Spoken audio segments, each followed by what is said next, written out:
prenez, ça vous soulage. Ok. Et dans l'entretemps, la maladie reste et elle évolue. Vous voyez? Et vous allez commencer à prendre de temps à autre ces médicaments. Chaque fois que vous avez quelques maux, vous êtes obligé d'acheter les médicaments. J'ai vu dans la pratique quotidienne des gens qui me disent, docteur, souvent quand j'ai mal à la tête, j'ai toujours pris ces médicaments-là. Et ça me soulage.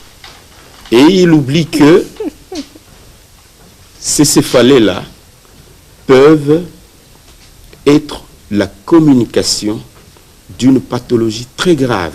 Ça peut être une masse intracérébrale, soit un abcès cérébral, soit une tumeur maligne que nous appelons communément les cancers. Donc, madame, il y a plusieurs risques qu'il faut vraiment faire très attention lorsque il faut s'automédiquer. Ok, je me rappelle lorsque vous avez dit que quand on a souvent mal, on a l'habitude de prendre tel produit. Et moi aussi, j'étais comme ça, docteur, à l'époque, quand j'avais des céphalées, des maux de tête vraiment très graves. Là, je n'arrive même pas à dormir, je n'arrive même pas à faire quoi que ce soit. Et le problème était seulement que je puisse seulement vomir, me laver, laisser ma tête dans l'eau. Et là, je prenais un paracétamol effervescent, c'était le codéine. Alors, j'avais constaté que le codéine, lorsque je prends le codéine, ça me calme. Une fois à l'hôpital, j'ai dit au médecin, non, médecin, lorsque vous faites pour moi l'ordonnance, n'oubliez pas de mettre le codéine. Voilà. Le médecin m'a regardé, il m'a dit, mais pourquoi madame? Je lui ai dit, non, mais avec mes céphalées là, c'est seulement les codéines qui me calment. Il m'a dit, non, est-ce que tu sais d'abord que la codéine, c'est une drogue? J'ai dit, ah bon? Tout à fait. En fait, je ne savais pas. Il m'a dit, non, tu te crées plusieurs maladies dans ton corps que tu ignores. Alors donc, il ne faut jamais le prendre. Et depuis ce jour, j'avais décidé de ne plus faire de l'automédication parce que c'était pas bien. Voilà. Donc, c'était devenu une dépendance, au fait, comme tu l'as dit. Alors, c'est pour ça que je conseille aussi à vous, chers téléspectateurs, à toutes les personnes qui nous suivent en ce moment, ce n'est pas bon de pratiquer l'automédication car cela devient une dépendance. Alors, docteur, parlons d'un exemple concret des effets secondaires ou des complications que vous avez déjà rencontrées. Des complications, bien sûr, de l'automédication. Voilà. Pas plus tard que 2 jours, j'ai reçu une jeune dame âgée de 37 ans qui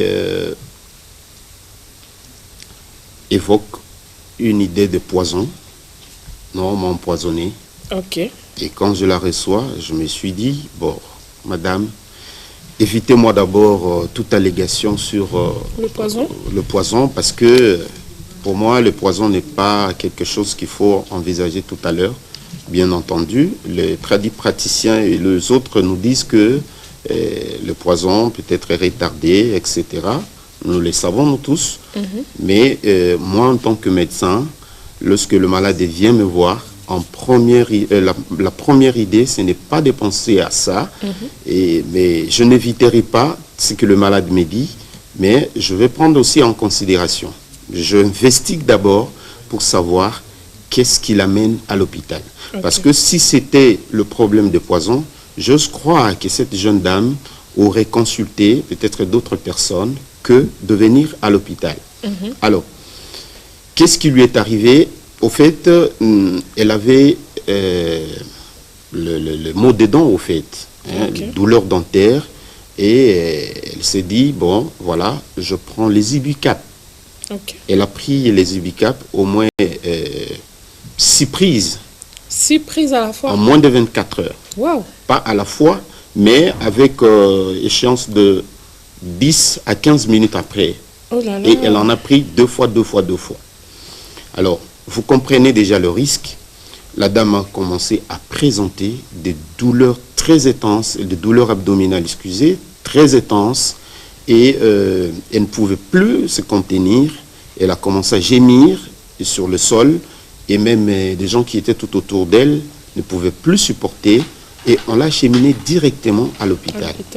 Alors, j'interroge la dame, je pose des questions, et la dame me fait voir que elle a effectivement pris des comprimés de Ibicap, au moins 6 prises avec un écart ou une échéance de 10 à 15 minutes.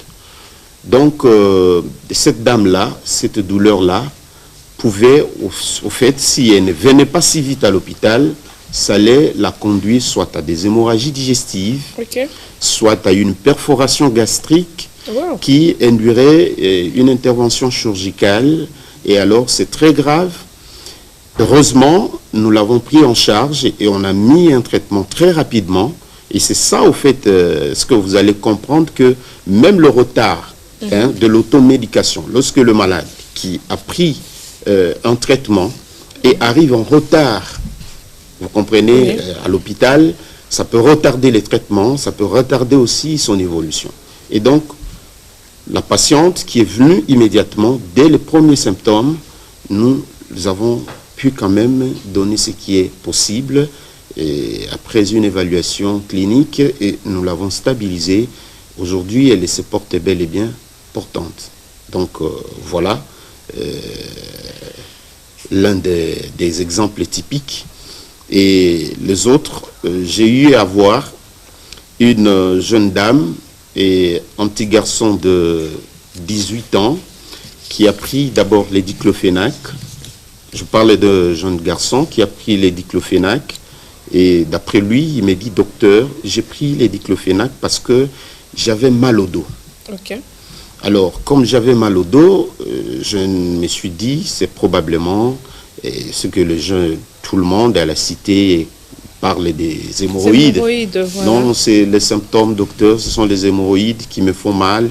Et voilà, j'ai pris au moins 4 comprimés de diclofénac. Et comme je ne parvenais pas, après un moment donné, j'ai senti que la douleur a continué. J'ai fait quoi? J'ai pris le produit indigène. Donc, quel est ce produit-là? D'après lui, ce sont des substances vendues par le tradipraticien. Et ce sont comment on appelle ça, des gingembre et autres, bien mélangés. Et il a pris ça. Alors, vous voyez le risque. Il se présente en clinique ou à l'hôpital avec un tableau d'insuffisance rénale aiguë. Donc, rien ne sort, tout était bloqué. Donc, vous comprenez, c'est parmi des exemples que je donne lorsque vous prenez le risque de pouvoir prendre le médicament sans avis médical ou sans conseil d'un pharmacien. Donc, il y a beaucoup des effets indésirables et beaucoup de complications. Donc, quand je parle d'insuffisance rénale, c'est déjà une complication donc, du médicament qui a été ingéré et on assiste comme ça à l'absence de l'émission des urines. D'où il faut éviter toute prise médicamenteuse doit être conseillée, doit être envisagée par un médecin. Sinon, les complications sont très énormes. Madame, je vous donne encore un autre exemple. Il y a une dame qui arrive, c'est hier.